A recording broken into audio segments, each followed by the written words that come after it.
quiero saludar especialmente unas visitas que tenemos. Nos están visitando dos hermanos desde Pereira. Su nombre es Richard y Sara. No sé si los pueden ver ahí, de pronto se pueden poner de pie para que los vean. Richard y Sara sirven en la iglesia, que es una iglesia hermana nuestra en Pereira. Sería bueno si conocen personas en Pereira que puedan acercarse allá a Richard y puedan hacer el contacto para que les pueda decir.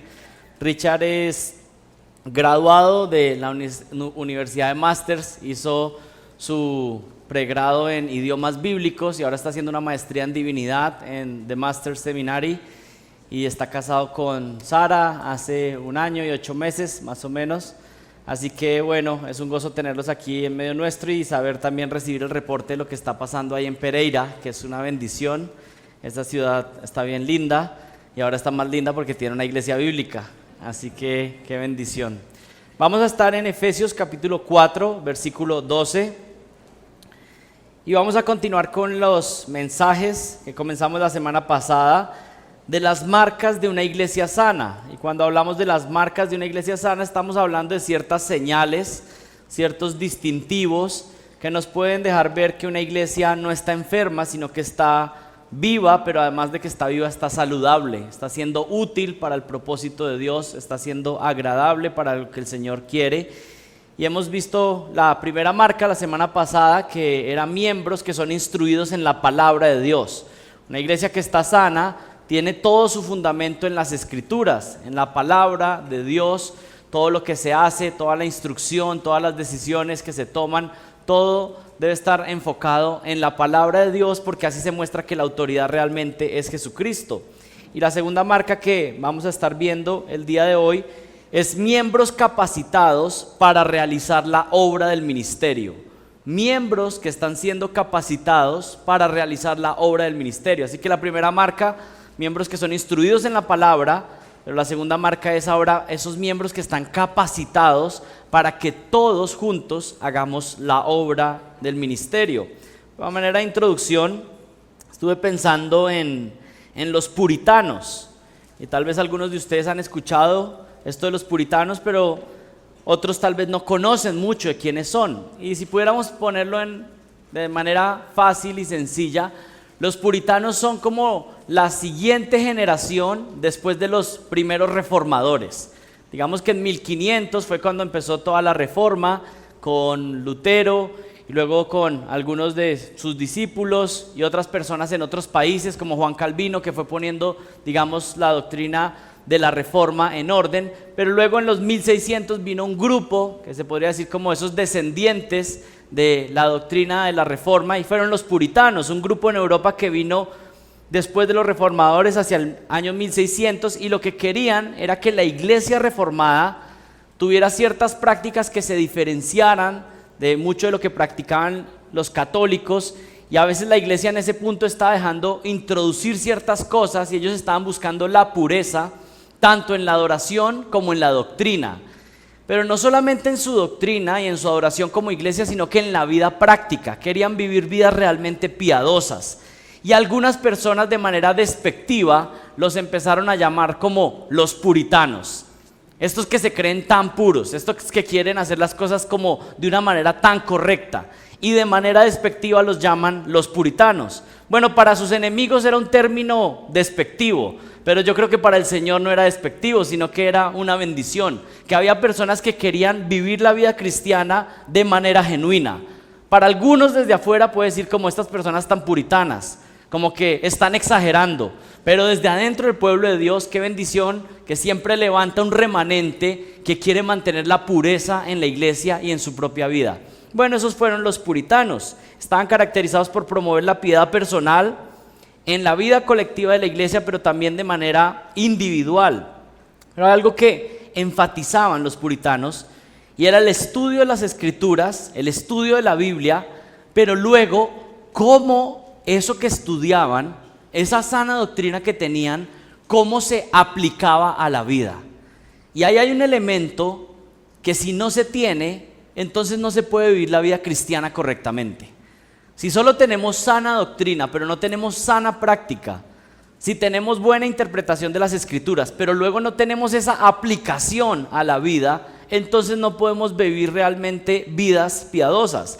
Y algo que tenían los puritanos era algo especial en la forma en que predicaban. Sus predicaciones tenían 3 secciones.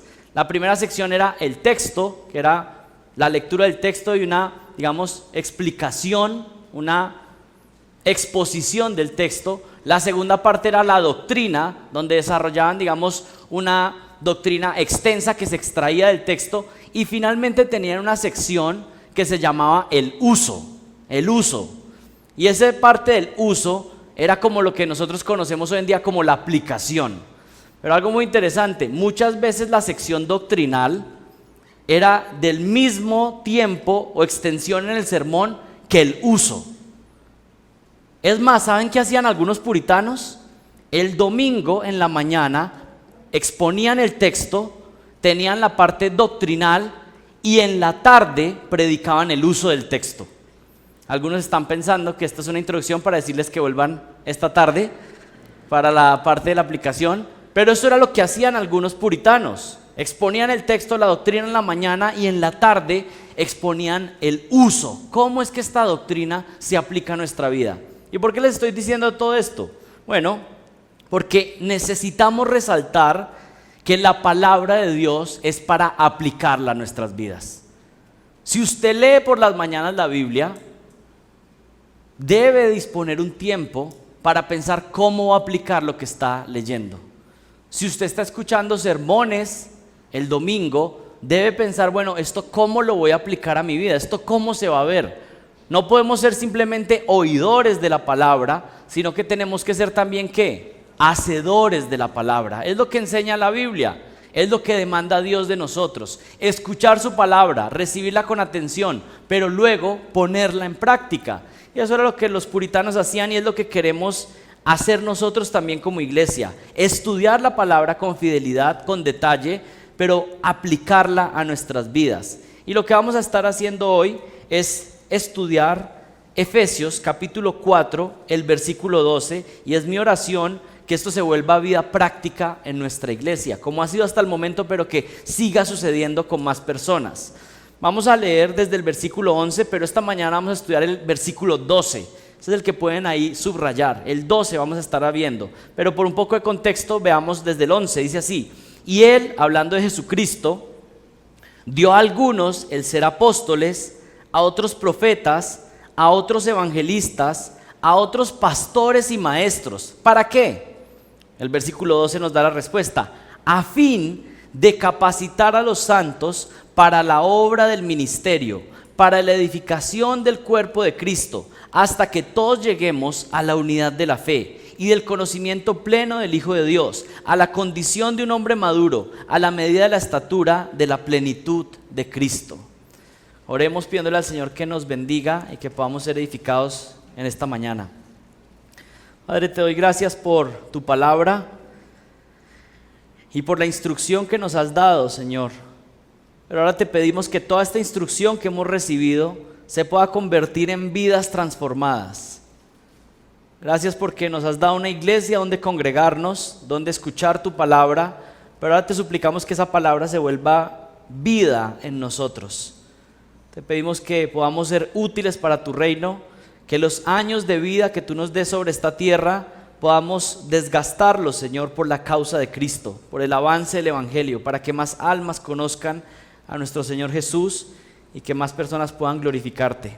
Te pedimos, Señor, que nos dirijas, que me ayudes, Señor, esta mañana y que nos ayudes a todos a poder comprender tu palabra y ser edificados. Te pido esto en el nombre de Jesús. Amén. Efesios 4, 12. Aquí vemos otra marca de una iglesia sana, y es una iglesia que está capacitando a sus miembros para la obra del ministerio. Y podríamos decirlo de otra manera: ¿cuál es la clase de iglesias que agradan a Dios? Bueno, ya vimos que son iglesias que se instruyen en la palabra, pero que también están preparando a sus miembros para el ministerio. Miren ahí nuevamente el versículo 11. Y él dio a algunos el ser apóstoles, otros profetas, otros evangelistas, otros pastores y maestros, a fin de capacitar a los santos para la obra del ministerio, para la edificación del cuerpo de Cristo. Y miren esas dos primeras palabras que aparecen ahí: a fin. ¿Qué significa a fin? Bueno, es lo que está diciendo, este es el propósito. Lo que dije en el versículo pasado, ahora el propósito es este. ¿Para qué constituyó pastores y maestros? A fin de capacitar a los santos, con el propósito de que la iglesia fuera edificada. Esa es la razón principal de que haya pastores. Dios pone pastores, líderes en la iglesia, para que esos pastores puedan ser los que entrenan, capacitan a toda la iglesia para que toda la iglesia pueda hacer el ministerio. Cuando dice a fin, está diciendo es con la finalidad. Está contestando a la pregunta de cuál es el propósito de establecer liderazgo en la iglesia. ¿Para qué? Para capacitar a toda la iglesia para servir fielmente en el ministerio cristiano. Esa es la razón de que existan pastores. Y ustedes saben que hay mucha confusión. Tal vez algunos de ustedes aún tienen eso por ignorancia, porque tal vez es lo que han practicado por años. Pero está la idea de que algunos son llamados al ministerio, algunos son llamados a servir a Dios y los otros venimos a la iglesia a verlos. Hay unos que fueron llamados como pastores, como líderes, como maestros, y hay idea de que yo vengo a la iglesia como un asistente, como un espectador, para ver cómo otras personas sirven. Pero ese no es el modelo de la Biblia para una iglesia que está sana. El modelo correcto es pastores que ejemplifican el ministerio, que instruyen a la congregación, para que luego todos juntos hagamos lo que el Señor Jesucristo nos está mandando a hacer en esta tierra. Ese es el modelo adecuado. Hay personas que asisten a las iglesias con la idea de ser simplemente espectadores. Asisten, van, se sientan un rato y luego se van. Piensan que Dios llamó a los pastores solamente a servir, ellos simplemente vienen a observar. Es posible que algunos hagan esto por desconocimiento, pero realmente está equivocado. Y es un llamado a pensar, bueno, si yo estoy asistiendo a esta iglesia, ¿de qué forma podría yo involucrarme?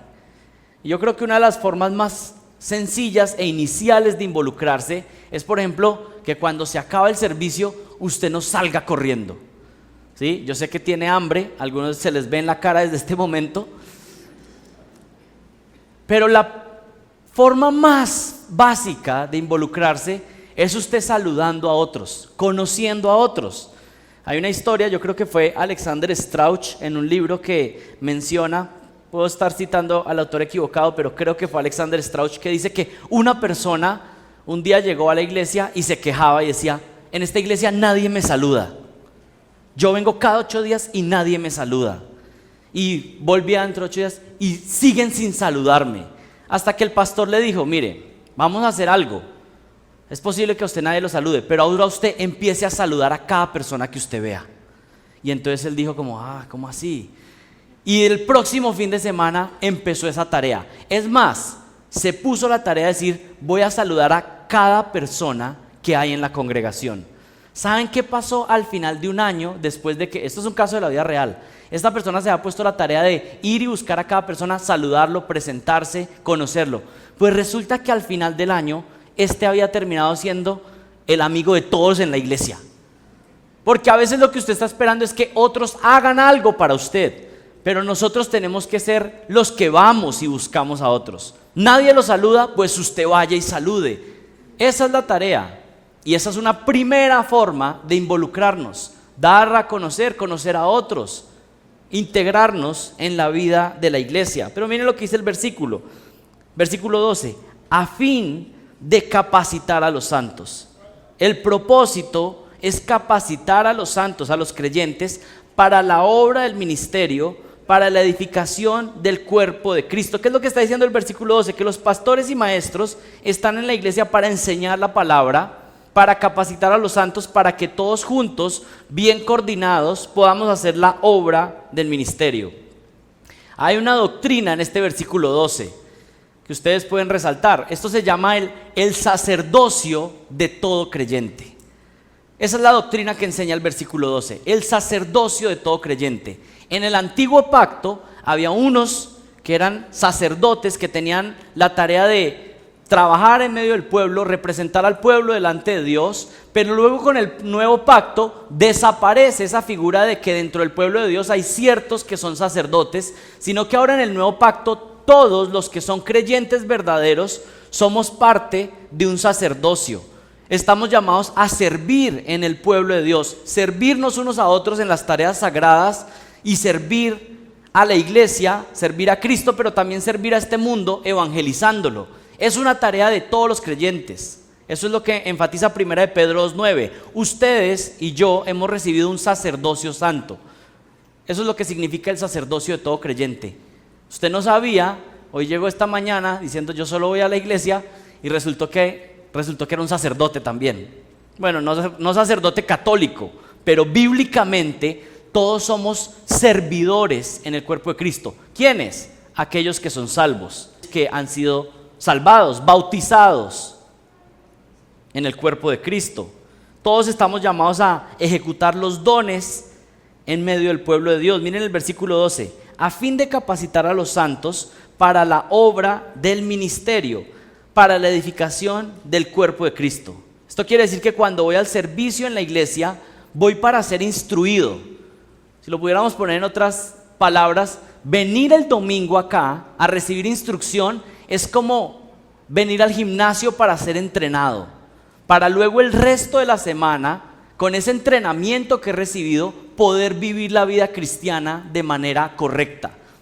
Así que es una idea completamente contraria esta de que el domingo vivo como cristiano. Más bien el domingo vengo a entrenar, a aprender, para el resto de la semana poder vivir como el cuerpo de Cristo ahí en el lugar donde Dios me ha puesto. Venimos a la iglesia para ser entrenados y luego salir y ejecutar el ministerio cristiano. Vengo a recibir la instrucción de Jesús para ahora yo salir y ser un embajador de Jesús en el lugar en que yo esté. Ese es el punto, y tal vez usted no lo había visto así y pensaba que su idea de ser cristiano se reducía a los momentos en que tiene interacción con la iglesia. Pero realmente eso es muy limitado. Piense la mayoría de tiempo usted durante la semana, ¿en qué lugares pasa usted? La mayoría del tiempo en la semana, ¿con quién es que usted tiene más interacción? Y para la mayoría de ustedes, la realidad es que ustedes pasan la mayoría del tiempo en medio de incrédulos, en oficinas de trabajo con personas que no son creyentes.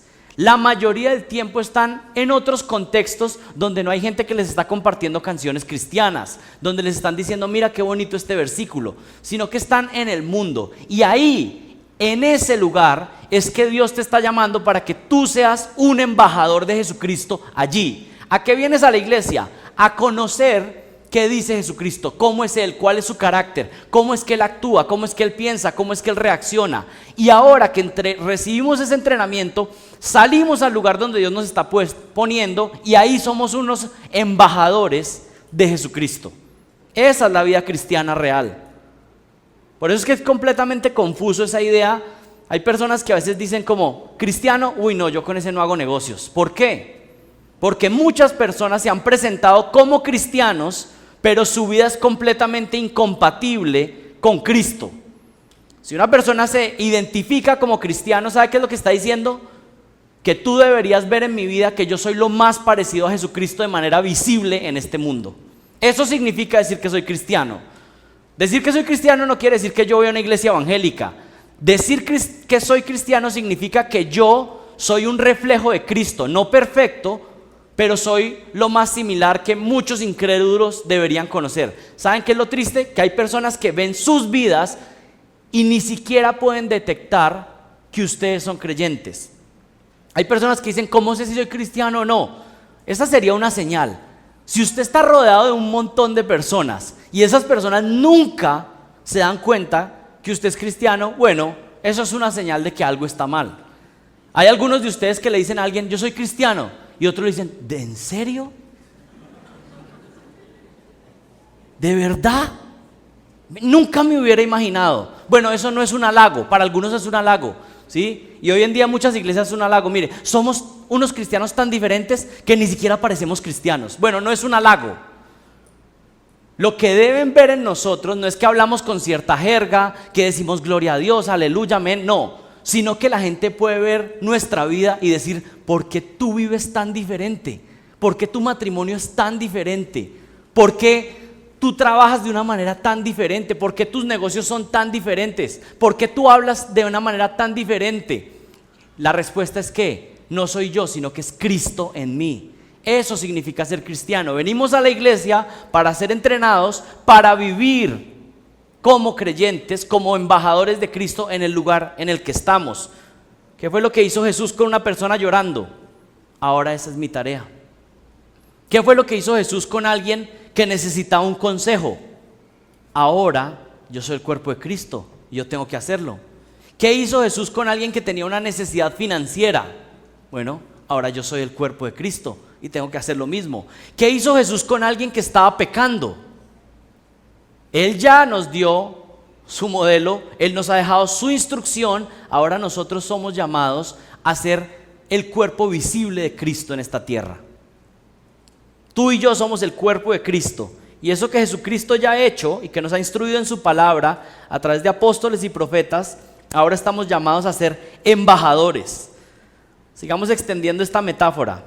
Bien, usted no solamente es sacerdote, sino que usted hace parte del cuerpo diplomático del cielo.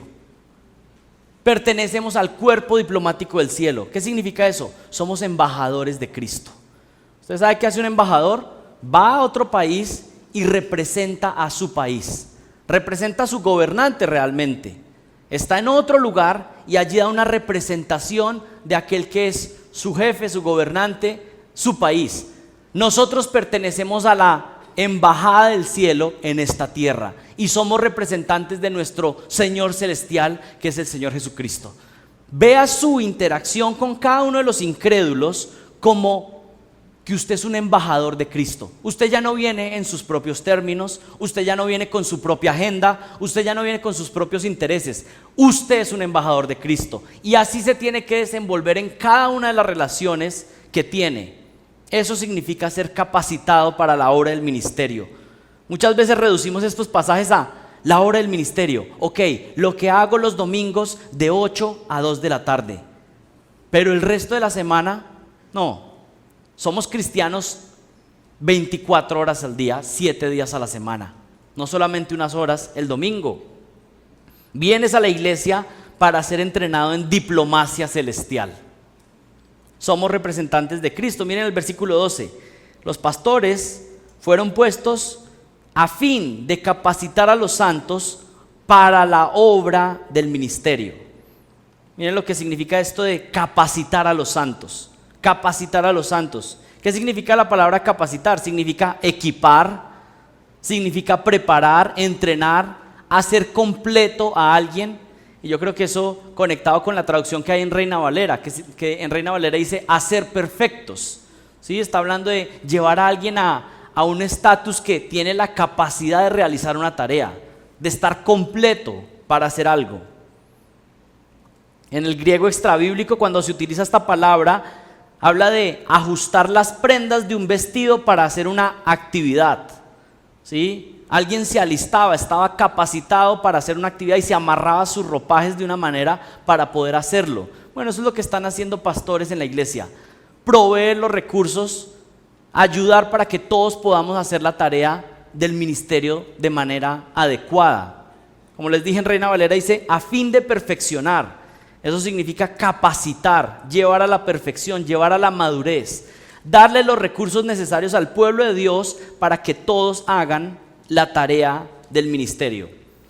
Por un momento piensen esto, ¿qué significa la palabra capacitar?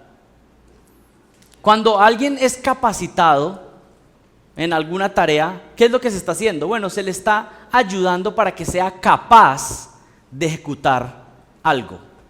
¿Sí? Cuando uno llega a una empresa, muchas veces le dan su capacitación, o cuando llega, yo me acuerdo cuando yo llegué a la universidad, pues le dan una capacitación de cómo moverse en el campus, cómo escribir las clases. Capacitar es hacer a alguien apto para que pueda hacer una tarea, para que pueda desenvolverse de manera adecuada. Cuando alguien llega a una empresa, pues lo capacitan, la mayoría de las veces, no siempre, algunas veces no lo capacitan. ¿Y saben qué? Eso es interesante. Un empleado que no recibe capacitación inicial, ¿saben qué sucede? Es más inefectivo, porque tiene que empezar a descubrir y aprender un poco de cosas que le hubieran podido enseñar en la capacitación inicial. Entonces se pierde dinero, se pierde tiempo, porque no fue capacitado. Bueno, de cierta manera esta analogía sirve. Nosotros estamos siendo capacitados para poder hacer la obra de ministerio de manera adecuada. Los pastores, que se supone que son hombres más maduros en la congregación, capacitan a los santos para que ellos puedan hacer ahora la obra del ministerio de manera adecuada. Eso pasa en el cuerpo de Cristo. Venimos con dones dados por el Señor, pero ahora necesitamos ser capacitados para usar esos dones de manera más efectiva. Así que una pregunta aquí: ¿cómo sabes si una iglesia es sana o no?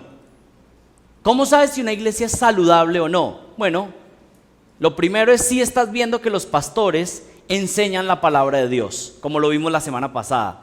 Pero la segunda marca es si estás viendo que los pastores capacitan a toda la congregación para hacer la obra del ministerio. Voy a ponerlo en otros términos. Ustedes pueden ver que una iglesia es sana y que está madurando si con el tiempo empiezan a ver que más y más personas y miembros de la congregación empiezan a hacer lo mismo que hacen los pastores. Si ustedes empiezan a ver que lo que hacen los pastores empezó a multiplicar y que cada vez está más gente predicando, cada vez hay más gente aconsejando, cada vez hay más gente evangelizando, que cada vez la iglesia completa está haciendo la obra del ministerio, esa es una señal de salud en una iglesia. Cuando lo que ves en una iglesia es que simplemente los pastores son los que hacen todo, absolutamente todo, y la congregación no se involucra en el ministerio de manera activa, eso es una muestra de una iglesia que puede estar enferma, que está dañada, donde solamente hay unos poquitos que hacen la obra del ministerio y el resto son espectadores. Bueno, eso está equivocado. Una iglesia sana es una iglesia donde se multiplica el ministerio.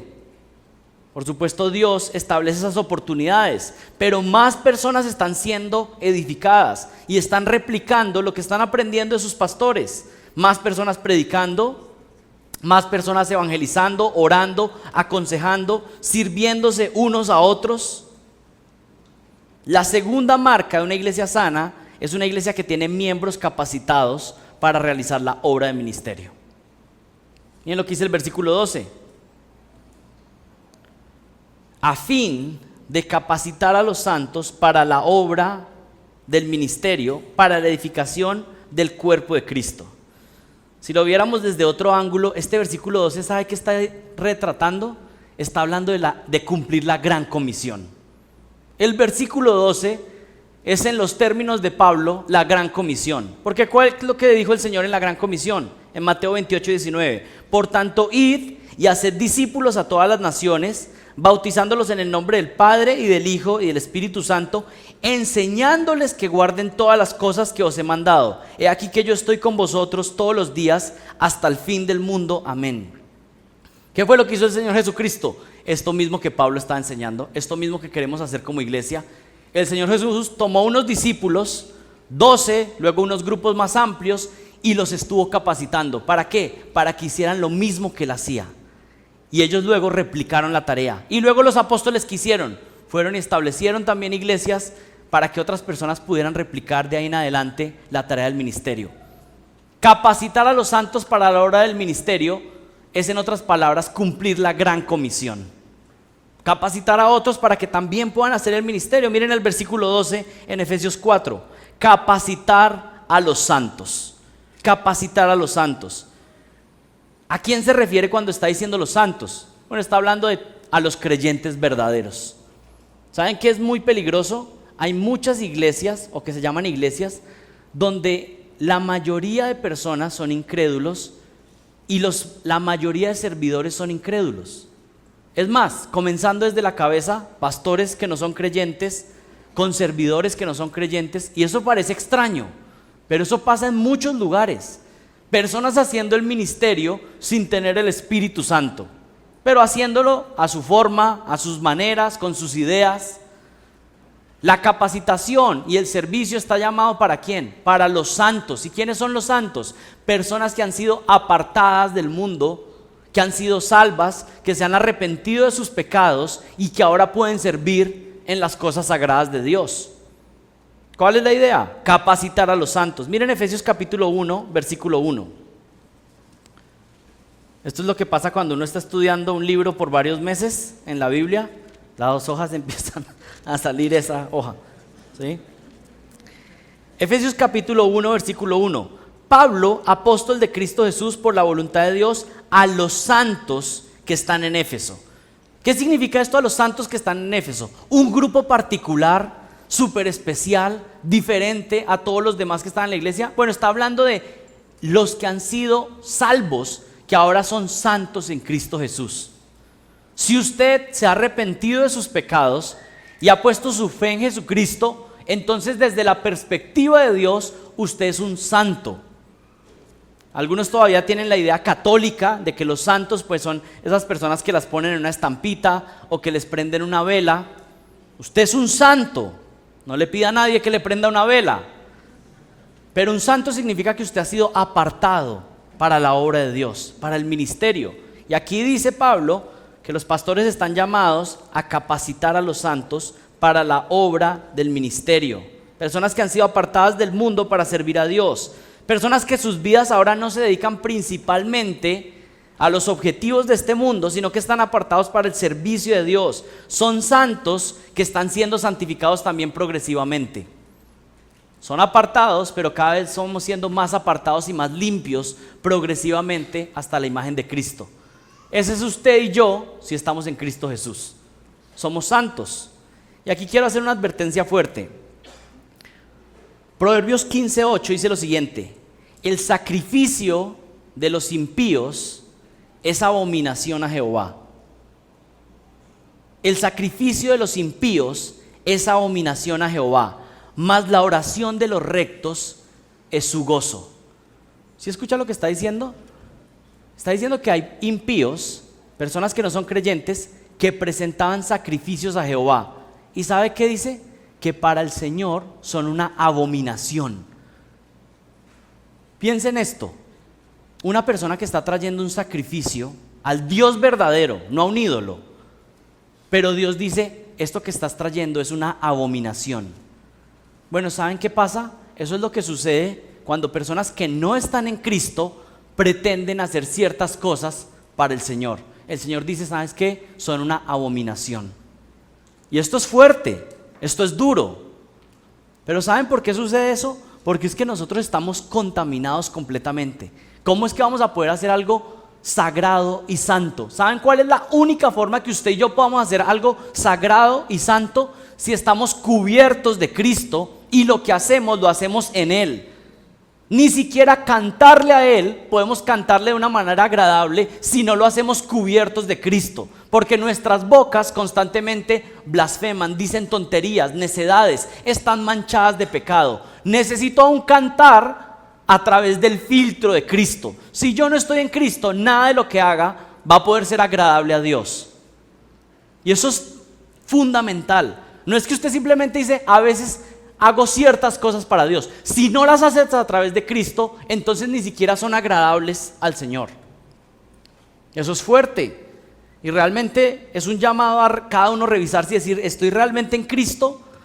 Porque imagínese usted pensar que usted no está en Jesús y que usted ora, pero que esas oraciones no son agradables a Dios. Eso es fuerte. Pero para aquellos que no están en Cristo, sus oraciones no son agradables al Señor. ¿Saben cuál es la única oración agradable de parte de un incrédulo hacia Dios?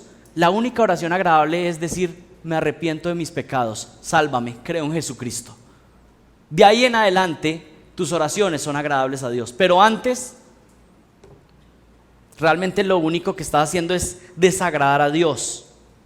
Cantamos, servimos, ministramos a través de Jesucristo, por medio de Jesucristo. Ustedes saben qué tiene que hacer un cirujano para entrar a una cirugía. No puede venir en sus propios medios, no puede venir como llegó de la casa y simplemente entrar a la cirugía y hacer la tarea. No, necesita prepararse. Lo primero que hace es que hace un lavado de su cuerpo, de sus manos, comenzando desde el codo hacia abajo para que todo esté completamente limpio. Le pasan un traje que no es cualquier traje, sino que es un traje que viene sellado y se lo pasa a alguien que viene ya también completamente descontaminado y completamente limpio y le pasa ese traje. Se pone ese traje, se pone un gorro, se pone unos protectores en los pies. Luego le pasan unos guantes que no son cualquier tipo de guantes. Alguien, el que me estuvo explicando todo esto, me decía, no es que son esos guantes que viene en la caja de 100 guantes, no. Son unos guantes que vienen específicos para la tarea. ¿Y se los pasa a quién? La persona que estaba también completamente limpia para eso y se pone los guantes. Y luego puede proceder a la cirugía, porque tiene que evitar a toda costa que haya cualquier tipo de contaminación de algo sucio. Pero realmente ese doctor que tiene dones, habilidades que le han sido dadas, que ha aprendido, pero no puede hacerlo sin esa protección. De alguna manera así funciona el ministerio cristiano. Usted ha sido dotado, se le han dado dones, talentos para que sirva en la iglesia, pero tiene que recordar siempre que lo podemos hacer ¿qué? Bajo el filtro de Jesucristo. Es su pureza, es su santidad la que nos permite hacer cualquier cosa para Dios. Porque si no fuera así, nosotros contaminamos absolutamente todo lo que tocamos. ¿No es así? Cada cosa que hacemos, aun por buena que parezca, la contaminamos con nuestro pecado. Por eso es que para presentar algo delante de Dios decimos, ¿sabes qué, Señor? Hago esto, pero lo hago a través de Jesucristo. Te canto, pero te canto a través de Cristo. Predico, pero lo hago a través de Jesucristo. Sirvo en la iglesia, en cualquier ministerio, a través de Jesucristo. Es a través de Él. Y aparte de Él, entonces no puedo hacer nada que sea agradable a Dios. ¿Saben qué? Ustedes y yo somos cirujanos del alma cuando servimos en el rescate de las almas, cuando servimos en la iglesia. Y eso tenemos que hacerlo en las fuerzas de Cristo, a través de Él. Revestidos de Cristo para hacer su tarea. Miren el versículo 12. A fin de capacitar a los santos para la obra del ministerio. A fin de capacitar a los santos para la obra del ministerio. ¿Qué significa esto de la obra del ministerio? Bueno, otro propósito aquí es la capacitación de los santos. ¿Para qué? Para que puedan hacer la obra del ministerio, la obra de servir. Juan Calvino, comentando sobre este versículo, dijo lo siguiente: de Dios mismo podría haber realizado esta obra si lo hubiera querido, pero ha encomendado el ministerio a los hombres. Dios podría hacer todo, Dios podría salvar directamente, pero Él ha decidido hacer su obra a través de nosotros, a través de los hombres, a través de la evangelización. Dios podría poner a piedras a evangelizar y seguramente serían más obedientes que nosotros, pero Él ha decidido hacer la tarea a través de nosotros y tenemos que hacerlo cubiertos de Cristo. ¿Qué significa la palabra ministerio? Diaconías en griego, ahí es donde tenemos la palabra diácono, y la palabra ministerio significa servir, o un ministro es alguien que sirve. Usted tal vez no sabía, pero aún en el gobierno utilizan ese término, ¿no? El ministro de salud, el ministro de trabajo, el ministro de relaciones exteriores. ¿Sabe qué significa eso? Significa que si hay un ministro del trabajo, significa que esa persona debería ser el servidor número uno para que el trabajo en este país funcione y para que las empresas prosperen y sigan adelante. Ese es un servidor. O por ejemplo, en algunos países llaman al líder, puede ser el presidente, le llaman el primer ministro. ¿Qué significa el primer ministro? Debería ser el que es el primer servidor de todos de ese país. Ustedes dicen como, ¿en serio eso significa ser ministro? Pues la confusión es por lo que tenemos de ejemplo, ¿sí? Utilizan términos, le llaman ministro de tal, pero realmente lo que menos vemos son personas que están entregadas al servicio. Eso realmente es lo que significa la palabra ministerio, servir, un servidor. Algunas personas también, algunas veces se me han acercado y me dicen, una vez alguien me preguntó, pastor, ¿usted sabe lo que significa ministrar? Y yo dije, pues servir, ¿no? No, es que esta canción me ministró. Y ese es un término que algunos usan, ¿no? Que hay como ciertas cosas que les ministraron. Y creo que eso es un término que tal vez yo no manejo. Algunos de ustedes lo manejan y es como que escucharon una canción y como que sintieron un vientico o algo, entonces les ministró, ¿cierto? Pero realmente no sé muy bien qué quieren decir con lo de que una canción les ministró. Si es que les sirvió para que su alma creciera, bueno, tal vez. Pero el punto de el ministerio o un ministro es alguien que sirve, que hace la obra de lo que Dios ha mandado en su iglesia. Eso significa ministerio. La palabra bíblicamente significa servir. Los santos son capacitados en la iglesia para poder servirse unos a otros y servir a este mundo de tal manera que todos como iglesia crezcamos hacia la imagen de Jesucristo. Esa es la tarea del ministerio. Miren el versículo 11 ahí. Y él dio a algunos al ser apóstoles, otros profetas, otros evangelistas, otros pastores y maestros, a fin de capacitar a los santos para la obra del ministerio, para la obra de servir. Y finalmente, ¿qué dice? Para la edificación del cuerpo de Cristo. Para la edificación del cuerpo de Cristo. ¿Qué significa eso? Que crecemos, somos fortalecidos como iglesia cuando nos servimos unos a otros, también cuando servimos afuera, ganando almas. El cuerpo de Cristo va siendo edificado de múltiples maneras. Una es cuando almas se añaden. El edificio de la iglesia espiritual va siendo edificado, va creciendo. Llega un ladrillito nuevo con cada persona que se añade al cuerpo de Cristo. Pero ese edificio no solamente crece a través de nuevas personas, sino que cuando cada ladrillito va siendo más fuerte, más maduro, más parecido a Cristo. Entonces el edificio crece añadiendo nuevas personas al cuerpo de Cristo, pero también crece cuando cada miembro es más fuerte y más parecido a Cristo. Eso es lo que significa ser edificando el cuerpo de Cristo. Para edificar el cuerpo de Cristo, para que crezca, para que más personas conozcan a Dios, pero luego esas personas que conocen a Dios puedan ser fortalecidos espiritualmente. Esa es la tarea de todos. Significa crecimiento y fortalecimiento del cuerpo, con salvaciones y luego con santificación. Miren lo que dice ahí, para la edificación del cuerpo de Cristo. Aquí la iglesia se presenta con varias metáforas. Una es la de edificación y también la otra es con la de cuerpo, un cuerpo, donde cada miembro es una parte de ese cuerpo y su ministerio de amor y servicio actúa como las coyunturas que van ayudando a los otros a crecer. Lo vamos a ver más adelante, pero también pueden escuchar el mensaje que Michael predicó esta mañana, que estuvo hablando acerca del cuerpo de Cristo, de qué significa el cuerpo de Cristo. Así que miren, la idea de servicio en la iglesia no es algo limitado para los pastores o para un grupo selecto. La idea de servir como el cuerpo de Cristo es una tarea de absolutamente todos.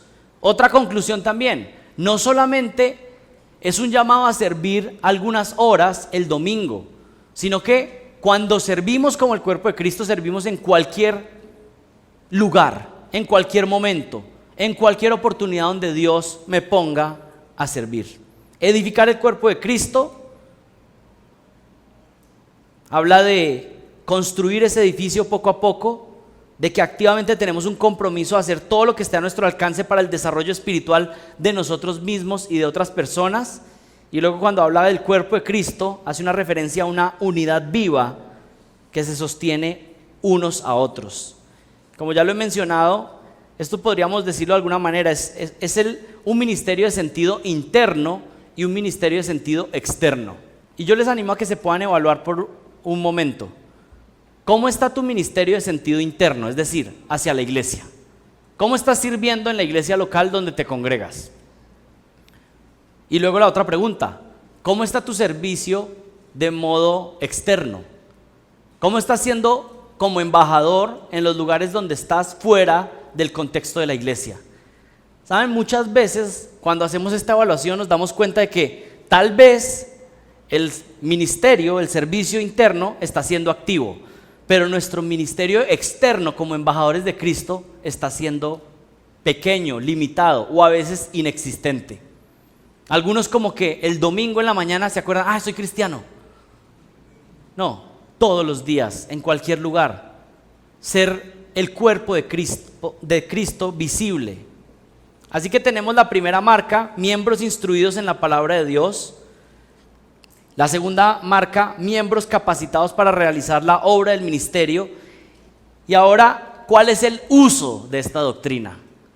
¿Cuál es el uso de esta doctrina? Y algunos están diciendo, ¿será que va a ser lo que hicieron los puritanos? De que el mismo tiempo de la exposición y la doctrina, ahora el mismo tiempo en el uso. Bueno, es para que vengan por la tarde. No, es un chiste, no vaya a llegar ahora a las 4 de la tarde que no va a haber nadie acá, ¿sí? ¿Cuál es el uso de esta doctrina? ¿Cómo la podemos aplicar? Bueno, varias aplicaciones. La primera, si tú no eres verdaderamente parte del pueblo de Dios, si aún no te has arrepentido verdaderamente de tus pecados, es decir, si la iglesia es como algo bonito, agradable, pero no haces parte del cuerpo de Cristo, yo creo que no estés buscando servir aún. Y mi invitación es, por supuesto, que se arrepientan hoy, que hoy es el día en que alguien puede decir, la verdad es que ya no voy a jugar más, voy a confesar mis pecados y voy a suplicar al Señor que me salve. Pero si ese no es su caso, pues yo le animo, bueno, usted puede venir como un asistente que viene y se sienta, y estamos orando para que un día Dios obre y usted pueda ser salvo, pero no esté buscando tratar de manipular las almas y jugar al servicio fuera de Jesucristo, porque eso sería como un cirujano que viene con sus manos contaminadas a querer hacer una cirugía. Si hacemos algo, lo hacemos a través de Cristo.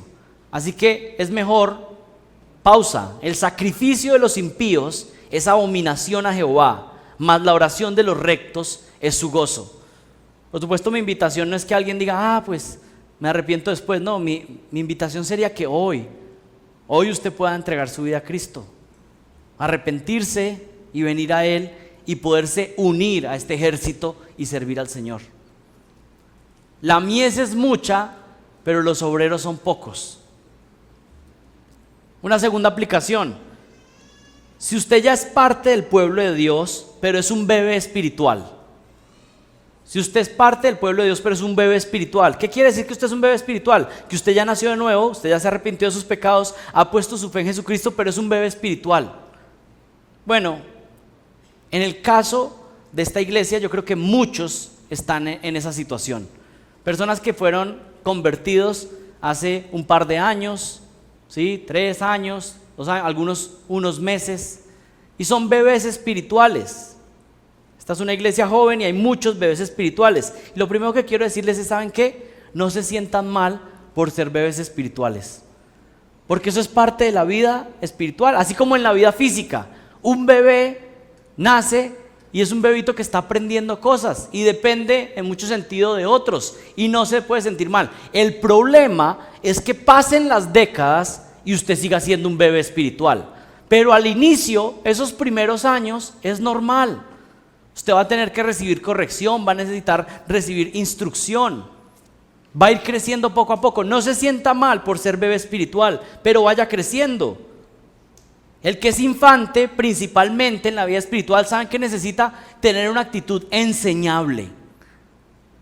Tener una actitud enseñable, que viene y quiere recibir, que pregunta, que investiga y va poniendo en práctica cada cosita que va aprendiendo. Están comenzando en la vida cristiana y ánimo. No se sientan desanimados porque todavía no saben tanto, o porque todavía aún vienen reacciones que ustedes dicen, bueno, esto parece que es más de mi vida pasada que la de ahora. Están creciendo y estamos gozosos de la obra que el Señor está haciendo en ustedes. No se desanimen, sigan creyendo. Pero aunque ustedes no puedan servir en algunas tareas todavía, porque son bebés espirituales, sí pueden empezar a servir al pueblo de Dios y aún a servir en medio de incrédulos por medio de la evangelización. Pero voy a decirle algunas cosas prácticas para ustedes, y esto aplica para todos, para maduros, pero para más bebés también. Puedes servir en la iglesia principalmente por medio de tu santificación progresiva. ¿Saben cuál es la mejor forma en que ustedes pueden servir a la iglesia? Teniendo un testimonio puro delante de Dios. Mire, si alguien viniera acá a esta iglesia y tal vez de pronto nunca tenga un ministerio que todos ven, pero por ejemplo que usted pueda pasar 3, 4, 5 décadas siendo fiel a su esposa, criando bien a sus hijos, pagando sus cuentas a tiempo, siendo una persona que es paciente, que es respetuosa, amorosa con los demás, evangelizando a cada persona que está ahí. ¿Saben qué? Eso podría ser un servicio impactante para esta iglesia, para el cuerpo de Cristo. Solamente tener una vida que realmente representa al Señor Jesucristo. Eso es un servicio tremendo. Hay personas que están buscando, ¿qué me ponen a hacer? ¿Qué me van a poner a hacer? Pero no han podido ni siquiera discipular su propia casa. ¿Cuándo me van a poner a hacer esto o aquello? Pero no está haciendo lo más básico, que es vivir como un creyente, como un representante de Cristo en el día a día. Tal vez esta no es la perspectiva que ustedes tenían de servir, pero ser un buen testimonio de ser un seguidor de Cristo es el servicio más grande que uno puede hacer para la iglesia realmente. Uno podría hacer un montón de cosas y no tener un buen testimonio internamente. No sirve para absolutamente nada. El mejor servicio que uno puede dar para el cuerpo de Cristo es tener un testimonio limpio, puro. Y que cuando peca, va y pide perdón rápidamente. Y que cuando le piden perdón, perdona rápidamente. Este punto es muy descuidado, pero ¿saben qué? Yo creo que es el punto fundamental de servir. Pero por ejemplo, si ustedes dicen que son creyentes, que asisten a esta iglesia, que son miembros de esta iglesia, y toda la gente alrededor lo que ve es caos, conflicto, pelea, ¿sabes qué? No importa si sirves de muchas maneras, si sirves 100 tintos y repartes pan, eres el mejor repartiendo pan en la mesa de servidores. Si tu testimonio no es agradable al Señor, entonces sabes que no sirve de nada. Mejor sería, para muchas personas, mejor saben que ni siquiera decir que son cristianos. Puedes servir por medio de tu testimonio de santificación. La mejor forma de servir es viviendo en santidad. Una vida de santidad en la familia, en el trabajo, con los vecinos y con los hermanos de la iglesia es una de las mejores formas de servir al cuerpo de Cristo. Con su purificación inicial y seguir creciendo. ¿Saben qué? Si ustedes quieren ayudar a otros en el futuro a que organicen sus vidas, a enseñarles la palabra, primero limpien su casa. Primero limpia tu casa para luego poder ir y ayudar a otros a limpiar la casa de ellos. Primero saca la viga de tu ojo para luego poder ir al ojo de alguien y sacarle la pajita que le estorba. Limpia tu casa primero antes de querer ir a servir y limpiar la casa de otros. Eso es una forma gráfica de decir madura, para que cuando estés maduro puedas entonces servir a otros. No es nada complejo, es difícil a la hora de practicarlo, pero no complejo de entender. ¿Saben qué? Muchos de ustedes necesitan empezar a poner en orden sus finanzas, porque no están en orden. Necesitan poner en orden. ¿Saben qué? Necesitan empezar a pagar sus cuentas, porque dicen que son el cuerpo de Cristo. Necesitan empezar a pagar. Algunos de ustedes necesitan empezar a comprender mejor la doctrina para poder enseñar a otros. Limpia tu casa para luego poder ayudar a otros a limpiar la de ellos. Mujeres que llegan aquí, por ejemplo, odiando el matrimonio, porque han bebido por años el veneno del feminismo. ¿Y saben qué? He visto hace poco una mujer que antes de llegar acá, un tiempo antes, era feminista completamente y no quería nada que ver de tener que sujetarse en un matrimonio. ¿Y saben qué? El Señor no solo la salvó, sino que ahora ama el matrimonio y quiere criar hijos piadosos. Y esto me... Bueno, ya lo voy a decir porque ya me metí. La última vez que estuve en nuestra casa, esta que hace unos pocos años era la feminista así, la propia, llega y me dice, a veces cuando me estoy poniendo muy salsita, eso quiere decir como que la carne está tomando fuerza, voy a la palabra, leo ciertos libros que me recuerdan lo que debo hacer. Gloria a Dios, porque eso es lo que hace el Señor.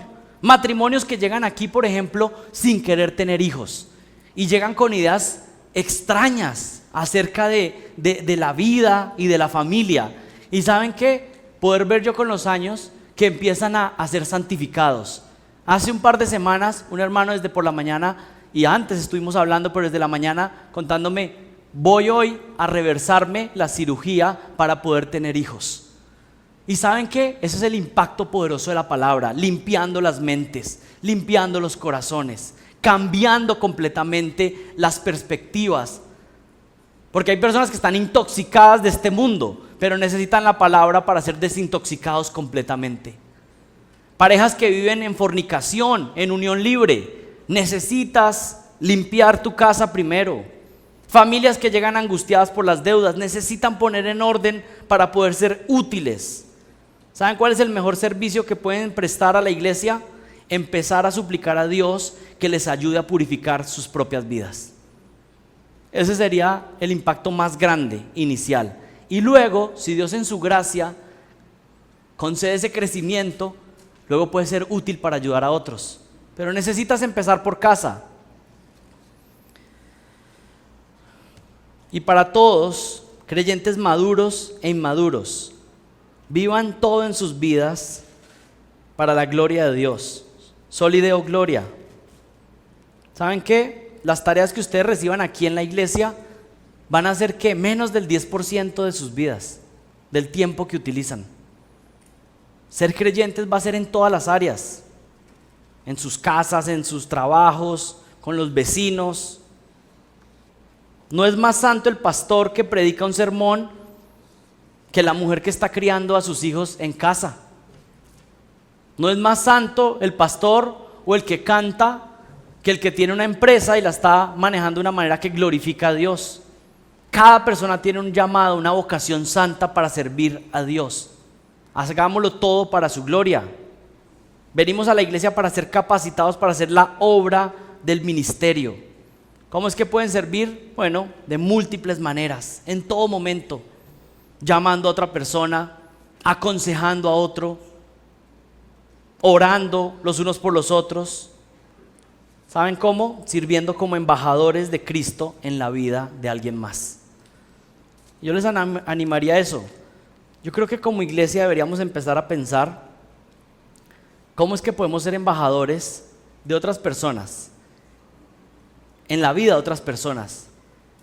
Gente que jamás ha visitado una iglesia cristiana o evangélica. Piense en alguien que nunca ha conocido. Claro, muchas personas llegan a nuestra iglesia de otros contextos, ¿sí?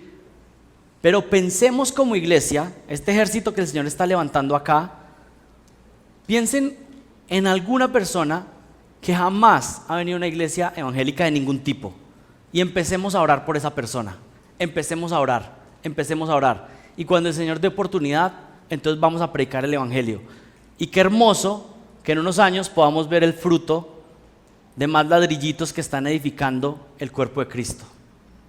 Que el Señor nos use en su gracia y que Él sea glorificado en todo. Oremos. Padre, te doy gracias por el llamado que tú nos has hecho a ser parte de tu iglesia. Gracias por pastores y maestros que nos instruyen. Hemos sido instruidos, hemos recibido un legado, Señor, y ahora queremos servir todos juntos como el cuerpo de Cristo para servirnos unos a otros en este cuerpo local, pero también para servir a este mundo, siendo la luz del mundo, la sal de la tierra, evangelizando, sirviendo, Señor, a otras personas y siendo la muestra visible del cuerpo de Cristo en el lugar donde tú nos has puesto. Ayúdanos, Señor, porque somos demasiado pecaminosos. Perdónanos porque muchas veces no hemos sido el mejor reflejo de Cristo en los lugares donde tú nos has puesto. Pero ayúdanos, Señor, porque ese es nuestro deseo. Queremos ser buenos embajadores tuyos. Y Padre, aquellos que aún no están en Jesucristo, que aún no se han arrepentido, que aún no son salvos, yo te pido por favor que en su corazón empiece a brotar un deseo por buscarte, por suplicar para que tú hagas algo, que tú les salves. Y Padre Santo, que se puedan añadir a este ejército de servidores y poder pelear la buena batalla de la fe que tú has puesto para nosotros. Te pido esto en el nombre de Jesucristo. Amén.